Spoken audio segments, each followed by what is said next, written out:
All right, it's Monday, May the 9th, the year 2016.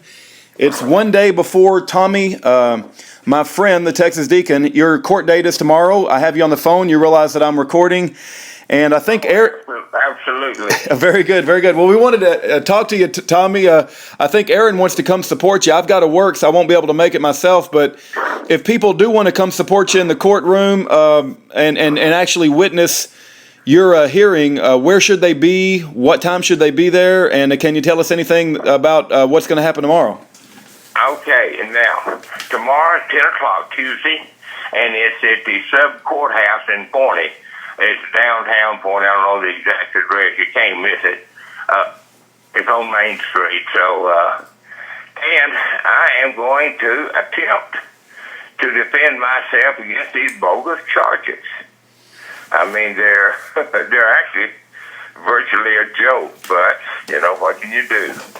Yep. And it has been canceled 3 times by them, and once by me because I was hospitalized and couldn't make it. So I don't know. Maybe they'll cancel again, but I don't know what I want them to or not.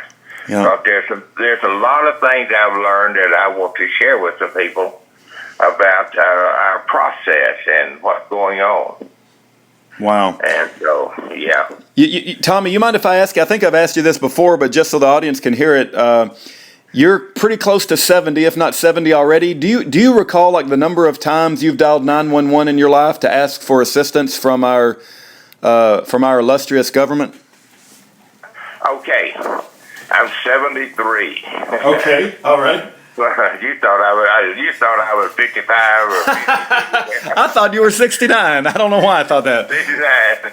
No, I'm 73. Okay. And how many times have I dialed 911? Yeah, in your whole life. Personally, I've dialed it 1 time in my life, and that was about 2 hours ago, trying to get a number to the Forney County Fire Marshal's office, because this day and time, none of that stuff is in the phone book. You dialed 911? You dialed 911 for that? You have to. Have you tried looking in the phone book for a number lately? Okay. Everything goes to 911. Well, my understanding is that you were out mowing your yard, just trying to get your yard mowed. You've got a pretty good sized property out there, and you don't have the best mowers in the world. I've visited your house a few times, and I guess one of them backfired. It backfired, and it was a very hot day, caught your field on fire. You weren't feeling all that good, from what I understand. You had a... No, I was about half sick, and I had this half piece of a mower. I'm not really loaded with money. Of course, I know everybody else in the world has all he wants, but I guess I'm the only one that doesn't. So I was trying to keep this old mower patched up, and I was only mowing a few areas, and that happened to be one of the areas I was mowing. And so it backfired and started a grass fire, and I had 2 items. I had an old refrigerator that I had set up in the into the brush pile for. I was going to put back up a little further. A friend of mine goes to church where I do. His house burned. He had what he thought was a fireproof safe. Lost everything. Irreplaceable documents, family photos, nothing could be done. But anyway, over my 73 years in early days, people's house would burn, and everything in the refrigerator survived. So what I was doing was taking an older refrigerator, must be an old one, metal, before they started making them out of plastic.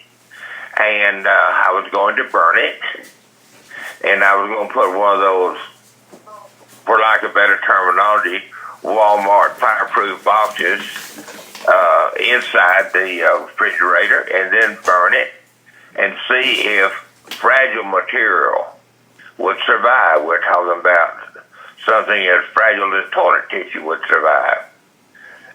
And so that's the reason the the refrigerator was where it was, but the fire marshal would not accept that answer. And in fact, Rudy, you pulled up a picture of it for me from an ice storm. And after this is over, we're going to have to put something together and show where it was standing. And a man would have to be crazy to dispose of a refrigerator in that manner. Yeah. And also, too, a piece of carpet that was not on the pile, but by the pile, because I was using carpet. It's a long story there, too. But I had at least 5 or 6 other pieces of carpet rolls, used carpet, that I was using to under my barn, which has a dirt floor.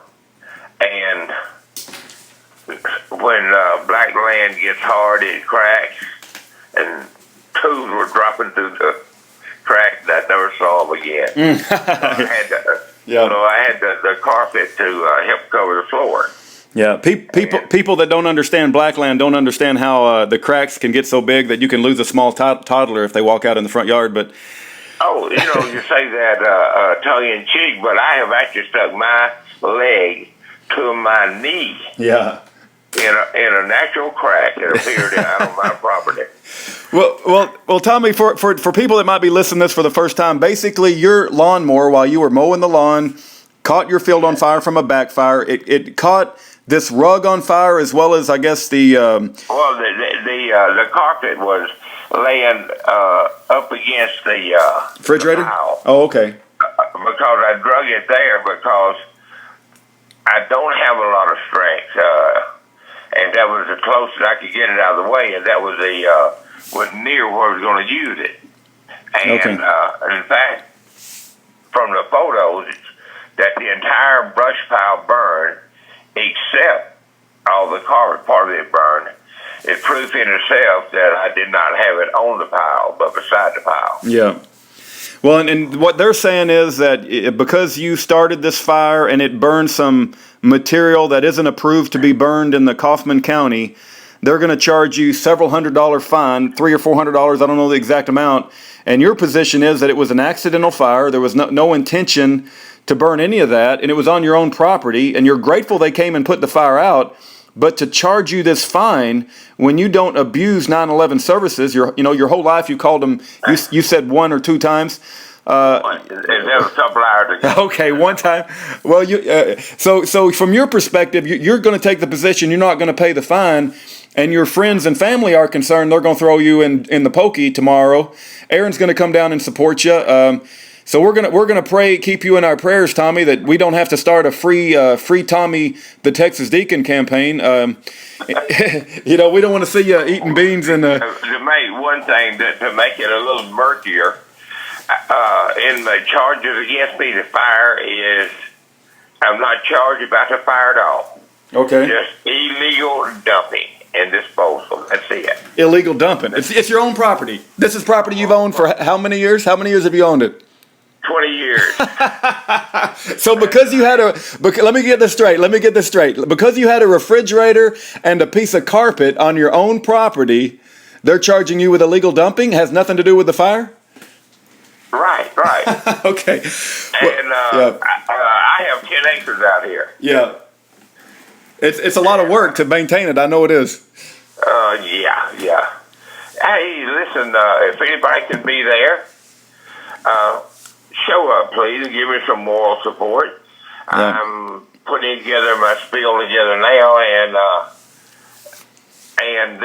once this is over, even if they cancel, I want to do another interview because I've got some other stuff that I can really help some people with. All right. Well, Tommy, I appreciate you talking to us today because I think tomorrow they could put you in the pokey and take away your phone privileges, and I don't know if I'll ever get a chance to talk to you again. So we're praying for you, Tommy, and I can't imagine that we live in a world where the Kaufman County Sheriff and whatever fire marshals are threatening to put a 73-year-old man who's lived here for 20 plus years in jail. It's just insane.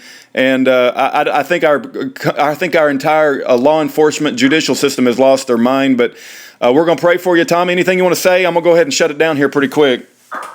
Yes, under the circumstances, the way things are shaping up, I think I need to say Heil Hitler. It certainly seems America's turning into Nazi Germany, that's for sure. So, yeah, hey, ain't it so? all right, I'm going to shut it down, Tommy, and Aaron's going to be there tomorrow to support you and record all the events that happen. So, praise God. Appreciate it. All right. Thank you for the call. Okay.